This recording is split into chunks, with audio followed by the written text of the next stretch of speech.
மனிதரின் மாண்புக்கு மரியாதை கொடுத்து அவர்களின் உரிமைகளை மதிக்க வேண்டும் எனவும் பாதுகாப்பு நடவடிக்கைகள் ஒருபோதும் அடிப்படை பரிமாணத்தை மறந்துவிடக் கூடாதெனவும் திருத்தந்தை 14ஆம் லியோ அவர்கள் சுட்டிக்காட்டியுள்ளார்.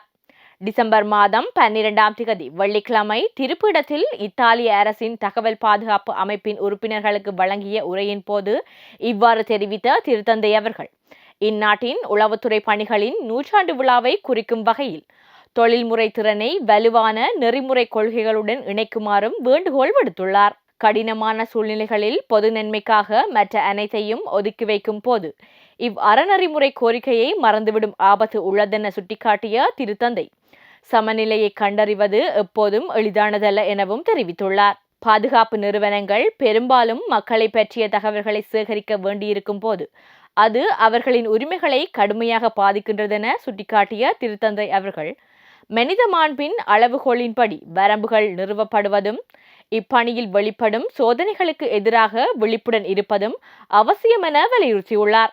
அண்மைய 10 ஆண்டுகளில் தகவல் தொழில்நுட்ப உலகம் கணிசமாக மாறிவிட்டதை சுட்டிக்காட்டிய திருத்தந்தை அவர்கள், இன்று எண்மமுறை புரட்சி நம் வாழ்வின் ஒரு பகுதியாக அமைந்துவிட்டதெனவும் நாம் தகவல்களை பரிமாறிக்கொள்வதும் ஒருவருக்கொருவர் தொடர்பு கொள்வதும் இதில் அடங்கும் எனவும் குறிப்பிட்டுள்ளார். புதிய மேம்பட்ட தொழில்நுட்பங்களின் வருகை அதிக சாத்தியக்கூறுகளை வழங்கும் அதேவேளை அவை நம்மை தொடர்ச்சியான ஆபத்துகளுக்கும் ஆளாக்குகின்றது என்றும் திருத்தந்தை எச்சரித்துள்ளார். தொடர்ச்சியான தகவல் ஓட்டத்திற்கு உண்மையிலிருந்து போலி செய்திகளை வேறுபடுத்துதல், தனியுரிமையை பாதுகாத்தல், முறைகேடாக பயன்படுத்துவதை தவிர்த்தல், அச்சுறுத்தலை புரிந்து கொள்ளுதல், வெறுப்பு மற்றும் வன்முறையை தடுத்தல் போன்ற முக்கியமான விடயங்களை பற்றிய கவனத்துடன் கூடிய விழிப்புணர்வு தேவை எனவும் திருத்தந்தை எடுத்துரைத்துள்ளார். அரசியல்வாதிகள், பத்திரிகையாளர்கள் அல்லது குடிமை சமூகத்தில் உள்ள பிற குழுக்களை அவமதிக்கவோ, தவறாக கையாளவோ, அச்சுறுத்தவோ அல்லது இழிவுபடுத்தவோ இரகசிய தகவல்கள் பயன்படுத்தப்படாமல் இருப்பதை நாம் கண்டிப்பாக உறுதி செய்ய வேண்டியது அவசியம் எனவும்